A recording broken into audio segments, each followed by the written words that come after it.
White house అధికారుల నిర్లక్ష్యం Donald Trump మెడకు చుట్టుకునేలా ఉంది. అత్యంత రహస్యంగా ఉంచాల్సిన సమాచారాన్ని ఒక జర్నలిస్ట్ కు లీక్ చేశారు అన్న వార్తలు ఇప్పుడు అంతర్జాతీయ మీడియాలో ప్రతిధ్వనిస్తున్నాయి. అమెరికా రక్షణ శాఖ ఇతర ముఖ్య అధికారులు ఏం చేస్తున్నారు అన్న విమర్శలు వెల్లువెత్తుతున్నాయి. అధ్యక్షుడి హోదాలో ట్రంప్ ప్రకటన చేయకుండానే ఆ సమాచారం బాహ్య లోకానికి ఎలా చేరుతుంది అని విపక్ష సభ్యులైన డెమోక్రాట్లు అగ్గి మీద గుగ్గిలమవుతున్నారు. ఇంతకీ తీవ్ర చర్చనీయాంశంగా మారిన ఆ వివాదం ఏంటి? ట్రంప్ వివరణ ఏంటి? What's the special story? America అధ్యక్షుడు డొనాల్డ్ ట్రంప్ మరో వివాదంలో చిక్కుకున్నారు.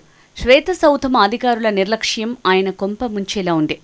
అవును, యెమెన్పై దాడులకు సంబంధించిన ప్రణాళికలు ముందుగానే ఓ జర్నలిస్టుకు లీక్ అయ్యాయన్న వార్తలు ఇప్పుడు హాట్ టాపిక్గా మారాయి. అమెరికా రక్షణ బలగాలు ఇటీవల యెమెన్పై భీకర దాడులు చేశాయి. ఈ దాడికి ముందే దీనికి సంబంధించిన ప్లాన్ లీక్ అయిందట. అమెరికా రక్షణ శాఖ మంత్రి పీట్ హెగ్సెత్, ఉపాధ్యక్షుడు జెడీ వాన్స్, ఇతర ముఖ్య అధికారులు దీనిపై చర్చిస్తున్న గ్రూప్ చాట్లో ఒక జర్నలిస్ట్ ఉన్నారట. దీంతో దాడులకు సంబంధించిన విషయాలు ఆ జర్నలిస్ట్కి కూడా ముందే తెలుసని వైట్ హౌస్ ధృవీకరించింది. అమెరికా అధ్యక్షుడు డొనాల్డ్ ట్రంప్ మార్చి 15న యెమెన్పై దాడుల్ని ప్రకటించారు. అంతకంటే ముందే గ్రూప్ చాట్ ద్వారా తనకు నోటీసు అందిందని the Atlantic magazine editor in chief Jeffrey Goldberg వెల్లడించారు. తనను 2 రోజుల ముందే గ్రూప్లో యాడ్ చేశారని తెలిపారు. హెగ్సెత్ గ్రూప్ చాట్లో టార్గెట్స్, అమెరికా ఆయుధాల మోహరింపు, దాడులు చేసే దిశ వంటి అంశాలపై చర్చించినట్లు గోల్డ్బర్గ్ వివరించారు. ఆ విధంగానే దాడులు సైతం జరిగాయని జెఫ్రీ గోల్డ్బర్గ్ తెలిపారు. వాన్స్గా గుర్తించిన వ్యక్తి ఈ దాడుల్ని వ్యతిరేకించినట్లు చెప్పుకొచ్చారు. షిప్పింగ్స్పై దాడులు జరిగితే యూరప్కు తిరిగి అమెరికా సాయం చేయాల్సి వస్తోందని, అది తనకు ఇష్టం లేదని చాట్లో తెలిపారట. అయితే జాతీయ భద్రతా సలహాదారు మైక్ వాల్జ్, హెగ్సెత్లు యెమెన్పై దాడులు చేసేంత సామర్థ్యం అమెరికాకు మాత్రమే ఉందన్నారని జెఫ్రీ చెప్పారు. అయితే తనకు తెలిసిన ఈ ప్రణాళిక గురించి మరింత సమాచారం ముందుగానే జెఫ్రీ బయటపెట్టలేదు. జెఫ్రీ ప్రకటన తర్వాత వైట్ హౌస్ అధికారులు ఈ విషయాన్ని ధృవీకరించుకున్నారు. వైట్ హౌస్ ప్రతినిధులు ఇది తమ వల్ల జరిగిన పొరపాటు అని అంగీకరించారు. కానీ ఈ చర్చలో నిర్దిష్ట దాడుల ప్రణాళికల గురించి సమాచారం లేదని చెప్పారు.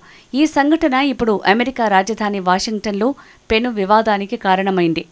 యెమెన్ యుద్ధానికి సంబంధించిన వ్యూహాలు లీక్ అయ్యాయన్న అంశంపై డొనాల్డ్ ట్రంప్ రియాక్ట్ అయ్యారు. ఈ లీక్కు సంబంధించి తనకు ఎటువంటి సమాచారం లేదన్నారు ట్రంప్. అయితే అత్యంత రహస్యంగా ఉంచాల్సిన సమాచారం లీక్ అవడంపై జాతీయ భద్రతా మండలి ప్రతినిధి బ్రియాన్ హ్యూస్ విస్మయం చెందారు. గోప్యంగా ఉంచాల్సిన గ్రూప్ చాట్లోకి అనుకోకుండా జర్నలిస్ట్ రావడం ఏంటని ఆయన ఆగ్రహం వ్యక్తం చేశారు. దీనిపై అత్యున్నత స్థాయి విచారణ జరుపుతామన్నారు. అయితే ఇది ముమ్మాటికి భద్రతా లోపమేనంటూ ట్రంప్ సర్కార్ని నిలదీస్తున్నారు డెమోక్రాట్లు. ట్రంప్ అధికారంలోకి వచ్చాక జాతీయ భద్రతకు సంబంధించిన నిర్లక్ష్యపూరిత వైఖరి స్పష్టంగా కనిపిస్తోందని ఘాటుగా విమర్శిస్తున్నారు. ఈ ఘటనపై సమగ్ర దర్యాప్తు జరిపించాలని డిమాండ్ చేశారు. ఈ వివాదం జరుగుతున్న సమయంలోనే యెమెన్లోని హౌతీ తిరుగుబాటు దళాలు అమెరికన్ నౌకలు, విమానాలపై దాడులు చేసేందుకు ప్రతీకారంగా ట్రంప్ ప్రభుత్వం సైనిక చర్యలు ప్రారంభించింది.